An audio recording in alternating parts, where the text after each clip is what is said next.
송원재TV 시작합니다. 권력 의지가 있어야 정치를 할 수가 있습니다. 그러니까 권력을 쟁취해서 국민들을 위해서 바른 정치를 하겠다라고 하는 의지가 있어야 정치인으로 성장을 할 수가 있습니다.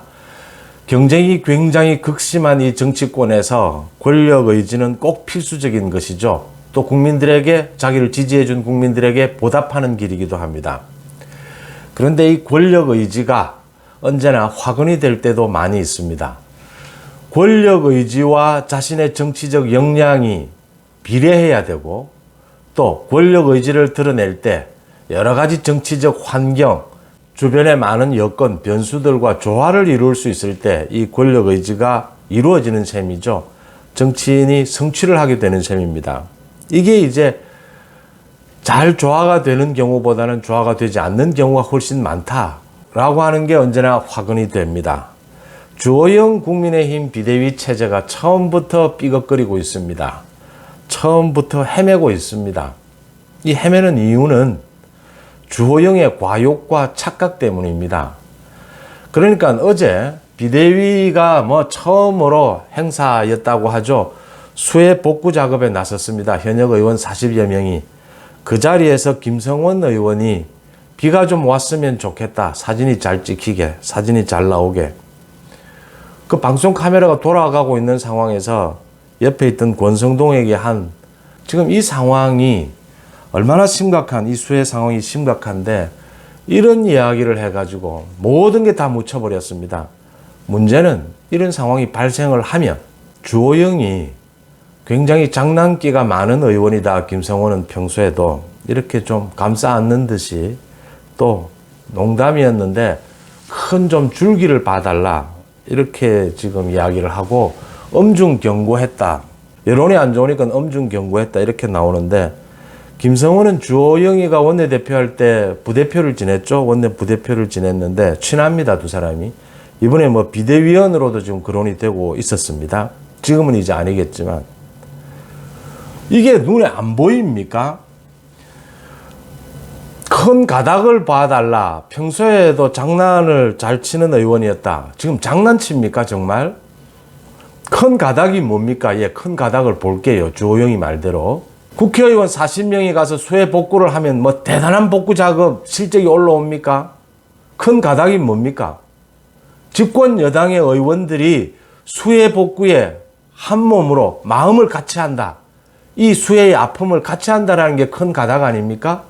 그래, 큰 가닥을 봅시다. 김성원이 하는 이 태도가 그 아픔을 같이 한다, 복구를 같이 하겠다라는 태도입니까? 큰 가닥으로 봐서 김성원이 한 태도는 제정신이 아닌 태도죠. 또 민주당의 공격이 집중이 되는데 아마 오늘부터는 또 프레임이 나올 겁니다. 지금 민주당이 짜고 싶은 프레임은 이번 수해, 이번 이 재난에 윤석열 정부 들어서 첫 큰 재난이지 않습니까? 이 재난에 잘 대처하지 못한다. 지금 안이하게 대처하고 있다. 이 프레임이거든요. 이 프레임에, 윤석열 대통령을 이 프레임에 걸기 위해서 별의별 말을 다 하고 있습니다, 지금. 집에서 전화로 어떻게 통제가 되느냐, 비가 오는데 어떻게 퇴근을 했느냐, 마구잡이로 공격을 합니다. 안이하게 대처했다. 김성원이 이 말이 딱 걸려드는 것 아닙니까? 수해 복구 작업을 하러 가서 비가 좀 왔으면 좋겠다. 사진 잘 찍히게. 당장 수학여행 왔느냐는 이야기가 나오죠. 프레임에 딱 걸려드는 것 아닙니까? 그러면 주호영이 어떻게 대처해야 합니까? 강력하게 바로 윤리위에 회부해서 강력한 징계를 내리겠다라고 그 자리에서 바로 나와야 하는 것입니다. 바로 상황을 수습에 들어가야 되는 것이죠. 이 판단이 안 되는 겁니다. 판단이 안 되는 게 또 있습니다. 주호영은 지금 계속해서 비대위가 안정과 혁신을 같이 추구하는 비대위다. 말도 어렵습니다. 혁신형 관리 비대위, 혁신형 안정 비대위, 이런 이야기를 합니다. 무슨 소린지 알 수가 없어요. 혁신이면 혁신이고 안정이면 안정인 거지. 주호영은 지금 이 비대위를 6개월 이상 끌고 가보겠다. 자기가 당을 한번 혁신시켜서 제자리에 당을 안착시킨 다음에 전당대회를 열자, 지금 이 생각인데, 권력 의지를 가질 수도 있고 욕심을 가질 수 있습니다. 그런데 자기의 능력과 지금에 처해져 있는 이 상황, 현실에 대해서 냉정하게 볼 수 있어야 된다라고 하는 것입니다. 주호영을 당을 오랫동안 비대위 체제를 이끌면서 당을 혁신해라, 당을 정착시켜라, 그런 과제로 주호영을 비대위원장으로 선임한 것이 아닙니다.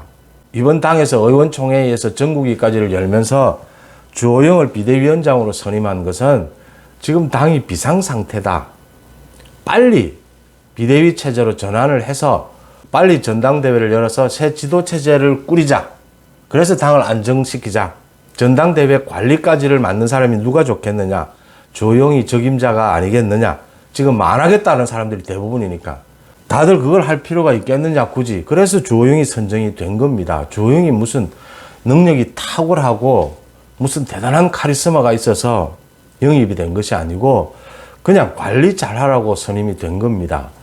주호영 입장에서는 원내대표도 해봤고 잠시나마 비대위원장 권한대행도 해봤죠. 지난해에 여러 가지 자기가 당권을 한번 잡았을 때 해보고 싶은 일들 뭐 이런 여러 가지 욕심은 없을 수는 없습니다. 그런데 자기가 어떻게 선임이 됐는지 이런 부분들, 자기가 지금 처해 있는 현실, 자기의 역량 이런 것들을 제대로 현실적으로 보면서 판단을 해줘야 하는 겁니다.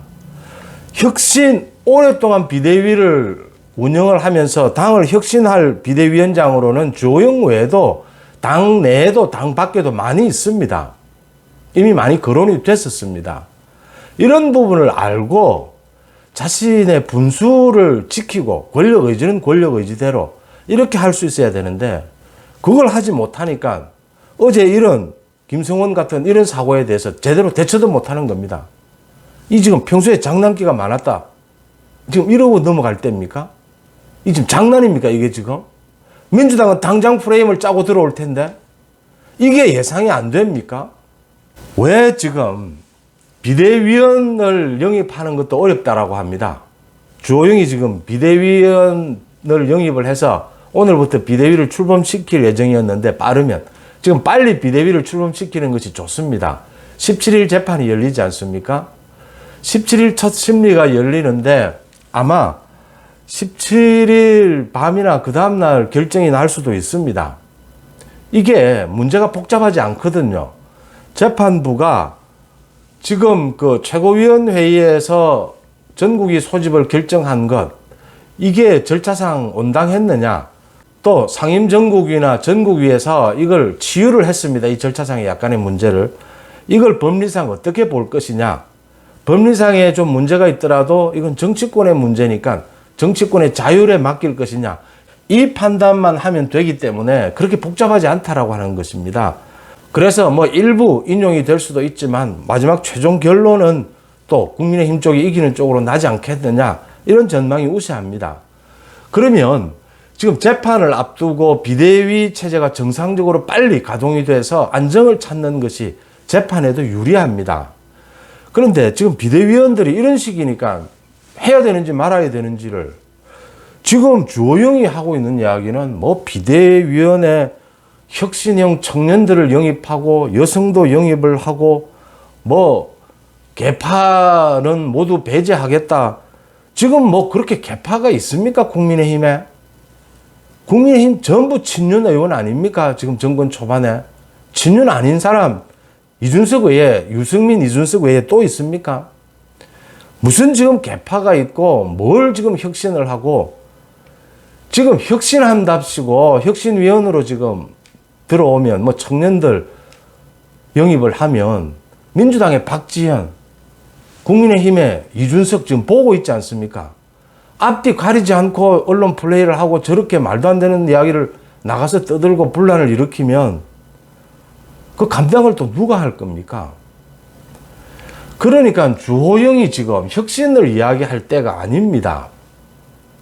이준석이 지가 윤리 징계를 받을 것 같으니까, 지가 어려우니까, 지가 한 짓이 있으니까 혁신이라는 걸 만들었지 않습니까? 당내에서. 그 혁신위를 만들어서 되지도 않을 혁신을 뭘 어떻게 하겠다라는 건지. 지금 주호영도 마찬가지입니다. 무슨 지금 혁신을 한단 말입니까? 빨리 조기 전당대회로 해서 전당대회를 잘 치르는 관리형 비대위원장으로 잘 활약을 해달라라고 해서 주호영을 뽑은 겁니다.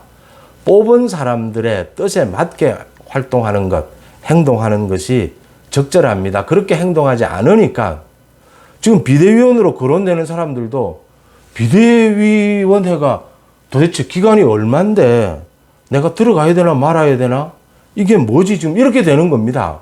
적정한 인물들로 해서 관리형으로 나가면 되는 겁니다. 성격을 분명하게 하면.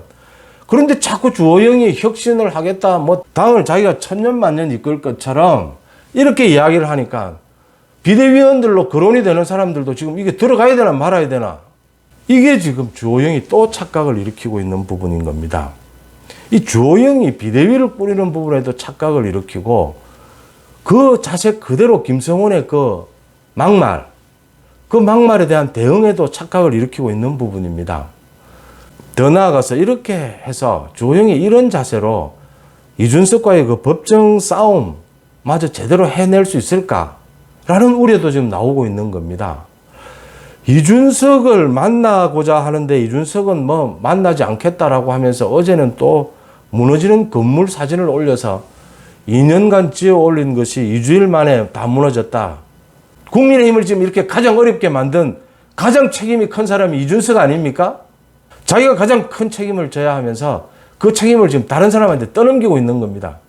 자기는 그 건물이 붕괴되는데 아무런 책임이 없다라는 겁니다. 이런 상황에서 주호영이 정확하게 판단을 해줘야 된다고 하는 부분입니다. 당장 비대위 성격을 관리형으로 가져가야 비대위원들도 영입이 됩니다. 비대위도 꾸려질 수가 있습니다. 그 다음 어제 김성훈의 막말 따끔하게 윤리위에 회부해서 징계해야 합니다. 송은재TV 마칩니다. 고맙습니다.